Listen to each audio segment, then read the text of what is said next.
السلام عليكم ورحمة الله وبركاته. بسم الله الرحمن الرحيم. الحمد لله رب العالمين، والصلاة والسلام على نبينا محمد وعلى آله وصحبه وسلم أجمعين. قال الله تعالى بعد أعوذ بالله من الشيطان الرجيم: قل الحمد لله وسلام على عباده الذين اصطفى. من فضل الله جل في علاه أن يكرمنا بصلاة التراويح مع الإمام، وكما جاء في الحديث: من قام مع الإمام حتى ينصرف كتب له قيام ليلة. هذا من فضل الله جل في علاه.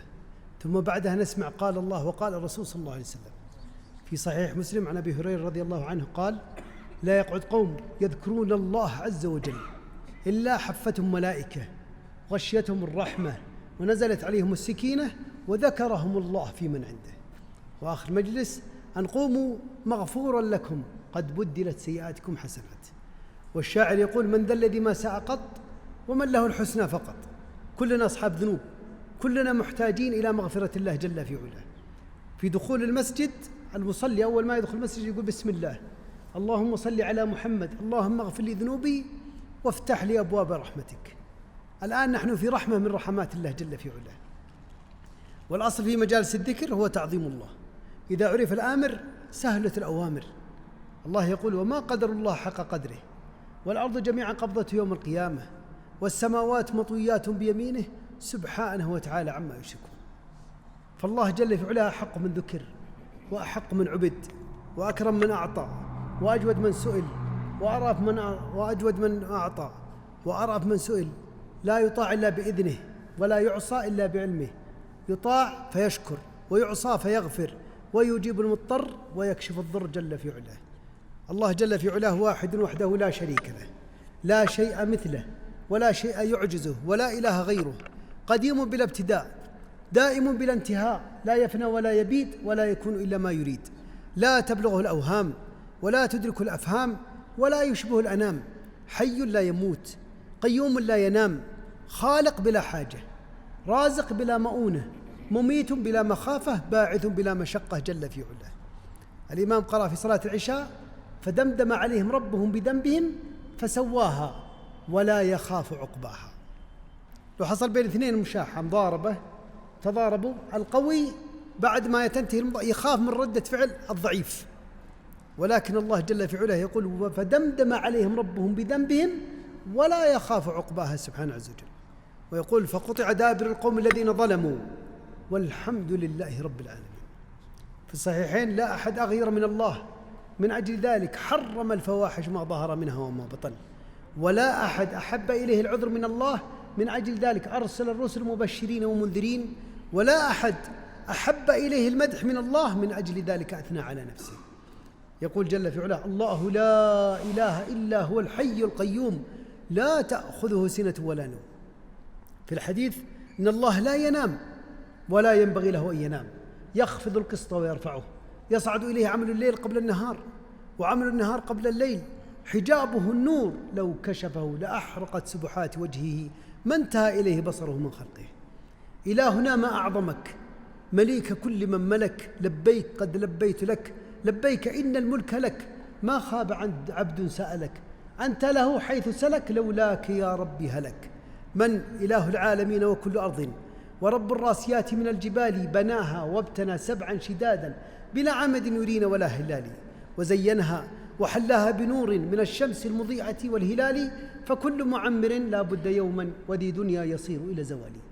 هذا هو الله جل في علاه، عظيم. نكبر الله حتى يكبر في قلوبنا سبحانه عز وجل. من عظمة الله جل في علاه أنه رحيم. يأتي أحد الأعراب ويسأل الرسول صلى الله عليه وسلم، يقول: يا رسول الله، الرب يضحك؟ قال: نعم. قال: إذن لن نعدم خيرا من رب يضحك. ما أكرم الله بنا سبحانه وتعالى. من كرم الله أن أكرمنا بهذا الدين المبارك. يقول: أفغير دين الله يبغون وله أسلم من في السماوات والأرض طوعا وكرها وإليه يرجعون.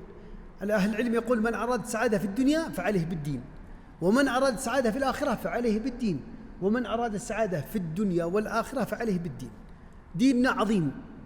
من كرم الله بنا جل في علاه أنه يعطينا مواسم تضاعف الأعمال، منها موسم رمضان.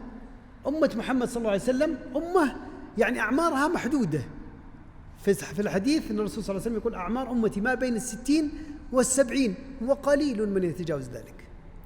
كما يقول أهل العلم، يقول بركة هذه الأمة في أعمالها وليس في أعمارها. يعني أعمال بسيطة تعادل الأمم السابقة.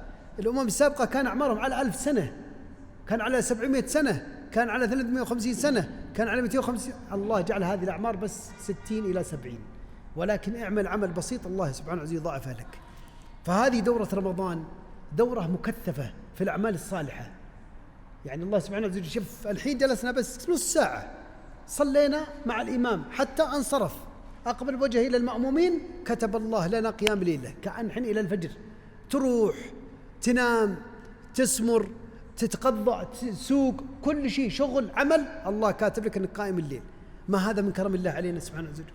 الصيام كما يقول النخعي ويقول الزهري يقول صيام يوم في رمضان عن 1000 يوم في غير رمضان. تسبيحة في رمضان عن 1000 تسبيحة في غير رمضان. ركعة في رمضان عن 1000 ركعة في غير رمضان. يعني هذه من كرم الله بنا سبحانه عز وجل. رمضان الله هيأ لنا كل شيء فيه، حتى كبل علينا الشياطين. كرمك الله. ففي الحديث ان الرسول صلى الله عليه وسلم يقول أتاكم شهر رمضان شهر مبارك افترض الله عليكم صيامه، تفتح فيه أبواب الجنة وتغل فيه وتغلق فيه أبواب الجحيم وتغل فيه الشياطين. فيه ليلة خير من 1000 ليلة، من حرمها فقد حرم. فهذه سبحان الله أعمال، يعني أكرمنا الله في هذا رمضان بأعمال روحانية وهي الصيام، وأعمال بدنية وهي القيام، وأعمال قولية وهي القرآن الكريم. يعني شوف الأعمال كل يومك ما شاء الله صائم من الفجر إلى المغرب، وبعدين من ما شاء الله من الليل قيام ليل كامل، وانت بس بإدراك أعمال بسيطة. ولكن كيف الواحد يستغل هذا رمضان؟ الآن انتصف رمضان، صار خلاص كما يقول ابن عثيمين رحمه الله، يقول الأعمال الفاضلة آخرها أفضل من أولها. يعني الأيام الوسطى الحين اللي فيها أفضل من الأيام الأولى في رمضان، والأيام الأخيرة العشر الأواخر أفضل من الأيام الوسطى. فكل عمل يقول ليه؟ لأن النفس تكل وتمل في بداية الأعمال، فالله سبحانه يرغبنا في أعمال. مثل الحين يوم الجمعة أفضل أوقاته قبل المغرب، وكذلك يوم عرفة أفضل أوقاته قبل المغرب، فكذلك شهر رمضان أفضل أوقاته في آخره. فكيف الواحد يشد، يعني يحاول أنه كل يوم يأتي أفضل. كل يوم المغبون فيها في رمضان وفي حياته كلها من كان يومه مثل أمسه. إذا كان أعمالي اليوم مثل أمسي مثل أعمال أمس أنا مغبون خسران. كيف الواحد يحاول أنه يرقي في أعماله؟ إبراهيم الحربي رحمه الله يقول صحبت الإمام أحمد بن حنبل 20 سنة فما رأيت يومه مثل أمسه، كل يوم يترقى كل يوم يترقى. فإحنا الآن تجد الواحد في رمضان السنين اللي فاتت يختم إذا الله يعني شد حيله مرتين، وينتهي رمضان يقول الحمد لله ختمت مرتين. إلى متى وحنا نختم مرتين؟ كيف الواحد يرقي في نفسه؟ يرقي بدل مرتين رمضان اللي بعده 3، رمضان اللي بعده 4، يحاول يرقي. الحين ما شاء الله شوف الرسائل اللي تجي، نسأل الله يرحم الشيخ الحواشي رحمة الأبرار وجعل الله يجعله من أهل الفردوس الأعلى من الجنة وجميع الصالحين. يعني يقولون يعني يختم 70 مرة، هذه في الرسالة ما أدري عنها، لكن ختم رمضان العام 70 مرة. اليوم قاعد أحسب أقول كيف 70 مرة؟ قاعد أحسب وجدت أنه يختم في اليوم 210 أجزاء. يعني هل وقتها غير وقتنا؟ لكنه هو صرف وقته لله سبحانه وتعالى، ودأبه دأب السلف كانوا إذا أتى رمضان أوقفوا العلم وبدأوا انصرفوا للقرآن الكريم. المطلوب منا كيف نسير أصحاب للقرآن الكريم.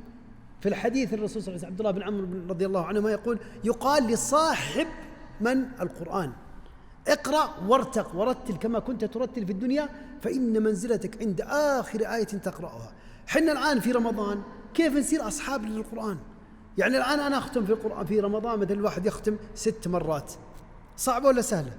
سهلة. لو يقرأ بعد الفجر جزئين، بعد الظهر جزئين، بعد العصر جزئين، ما تأخذ كل فترة 20-40 دقيقة، ختم 6 مرات.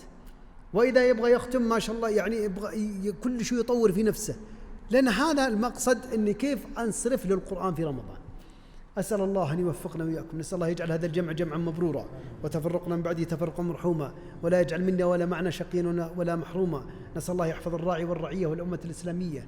نسأل الله يحفظ حدودنا وجنودنا ومقدساتنا وولاة أمرنا. هذا والله أعلم وأعلى وأحكم. صلى الله على نبينا محمد. جمعية الدعوة والإرشاد وتوعية الجاليات بأبها، بالدعوة نحيا.